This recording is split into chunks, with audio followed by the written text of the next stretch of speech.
Para bapak, saudara-saudara, hadirin kaum muslim yang mulia.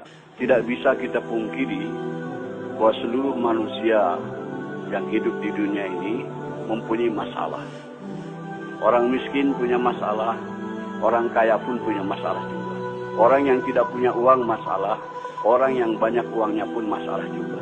Orang yang tinggal di kampung masalah, orang yang tinggal di kota-kota besar juga bermasalah juga. Orang yang tinggal di negeri yang miskin bermasalah, tapi orang yang tinggal di negeri-negeri yang kaya juga bermasalah. Jadi rakyat biasa masalah, jadi pejabat penguasa juga masalah. Kalau dalam ketentaraan, kopral bermasalah, jenderal pun bermasalah juga. Tidak bisa dipungkiri.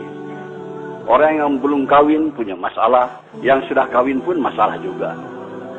Yang belum punya anak masalah, yang sudah punya anak banyak pun masalah juga. Yang tinggal di gubuk bermasalah, tapi yang tinggal di rumah-rumah mewah juga bermasalah juga. Allah Subhanahu wa taala mengutus Rasulullah sallallahu alaihi wasallam untuk menyelesaikan segala masalah manusia. Masalah manusia dunia maupun masalah di akhirat. Apa yang dibawa oleh Rasulullah untuk menyelesaikan masalah manusia? Bukan membawa kekuasaan, bukan bawa jabatan, bukan bawa harta kekayaan, tapi yang dibawa oleh Nabi adalah agama. Jadi agama ini diturunkan oleh Allah untuk menyelesaikan masalah-masalah manusia. Siapa yang mau mengamalkan agama, mentaati Allah, ikut cara Rasul, masalahnya akan diselesaikan oleh Allah Subhanahu wa taala. Orang miskin kalau mau selesai masalahnya, tidak perlu jadi kaya. Sebab jadi orang kaya belum tentu selesai masalah. Tapi kalau orang miskin ikut agama, amalkan agama, pasti diselesaikan oleh Allah masalahnya. Setiap kita ingin kepada kehidupan yang baik, keadaan yang baik. Ini akan tercapai dengan agama. Allah Subhanahu wa taala berfirman dalam Al-Qur'an, "Man 'amila shalihan min dzakarin aw unsa wa huwa mu'min, fala yuhyiyannahu hayatan thayyibah." Barang siapa yang beramal soleh, yaitu taat kepada Allah dengan cara Rasul, baik laki-laki maupun perempuan, dan dia beriman, kami akan berikan kepadanya kehidupan yang baik. Kehidupan yang baik akan datang kepada kita bukan dengan harta, bukan dengan kekayaan, bukan dengan kemewahan, tapi dengan agama. Kalau kita amalkan agama dalam kehidupan kita ini, semua masalah kita diselesaikan oleh Allah Subhanahu wa taala. Begitu juga kehidupan kita bermasyarakat, bernegara. Kalau ingin masalah-masalah selesai dari masalah masyarakat, masalah kenegaraan dan sebagainya, agama juga. Allah berfirman dalam Al-Qur'an, "Walau anna ahlal qura amanu wa taqaw la fatahna 'alaihim barakatim minas sama'i wal ard." Andai kata penduduk suatu negeri itu iman dan takwa kepada Allah, kami akan bukakan kepadanya pintu keberkahan daripada langit dan bumi. Kemakmuran, kesejahteraan, keamanan akan tercipta dengan agama, dengan taat kepada Allah Subhanahu wa taala. Maka Rasulullah SAW berjuang mati-matian memahamkan kepada umat betapa penting agama ini. Betapa penting agama ini untuk menyelesaikan masalah. Sebab manusia terkeliru, tertipu. Mereka yakin dengan yang zahir.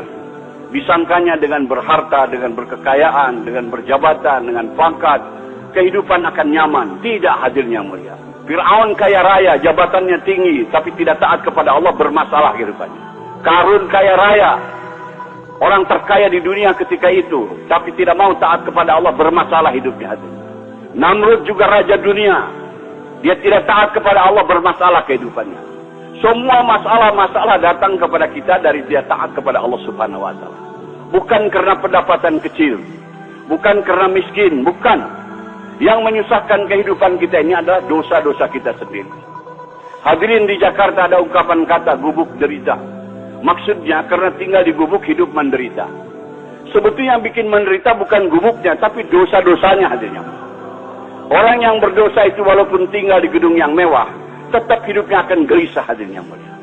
Ketahuilah hadirnya mulia, semua kesusahan yang datang kepada kita ini akibat daripada dosa-dosa kita. Allah Subhanahu wa taala memberikan contoh yang gamblang dalam Al-Qur'an. Nabi Ibrahim alaihissalam dapat cobaan kena hukuman bakar oleh Namrud, dimasukkan ke dalam api selama kurang lebih 40 hari 40 malam. Tapi karena Nabi Ibrahim orang yang taat kepada Allah, orang mengamalkan agama, di dalam api dibahagiakan oleh Allah Subhanahu wa taala. sejuk, nyaman, sejahtera, dapat makan, dapat minum. Masa di gubuk menderita? Nabi Ibrahim dalam api tidak menderita, hadirin, karena bersih daripada dosa. Andai kata hidup kita lurus taat kepada Allah, dalam gubuk pun akan dibahagiakan oleh Allah Subhanahu wa taala. Hadirin yang mulia, ini harus kita camkan, tanamkan dalam hati kita keyakinan dan beritahu dunia bahwa kebahagiaan bukan dalam kebendaan, bukan dalam kekuasaan, tapi dalam taat kepada Allah. Siapa yang tidak taat kepada Allah akan celaka hidupnya, dunianya apalagi akhiratnya. Kita bertanggung jawab atas perkara ini. Setelah Rasulullah SAW wafat, tidak akan ada lagi kedam Nabi ke dunia yang memberikan peringatan kepada manusia. Kita selaku umat Nabi Muhammad SAW beritahu kepada dunia supaya manusia ini selamat. Hanya dengan ikut cara Rasulullah, kehidupan kita akan aman, akan tentram, akan sejahtera, akan bahagia. Maaf hadirin, hidup kita bukan akan bahagia dengan modern, dengan ikut barat. Tidak ada janji Allah Subhanahu wa taala. Tapi kalau kita ikut cara Rasulullah, janji Allah ada di situ. Allah akan berikan kepada kita kesuksesan, kebahagiaan. Maka kita beritahu perkara ini. Hadirin yang mulia, Allah Subhanahu wa taala berfirman dalam hadis qudsi, "Ya ibadi, ana urid anta turid, wala yaqulu illa ma urid." Wahai hambaku, aku punya keinginan, kamu pun punya keinginan, tapi akan berlaku keinginan aku, kata Allah, bukan keinginan kamu.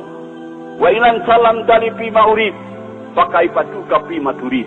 Kalau kamu tunaikan keinginan-keinginan aku, maka aku akan tunaikan segala keinginan-keinginan.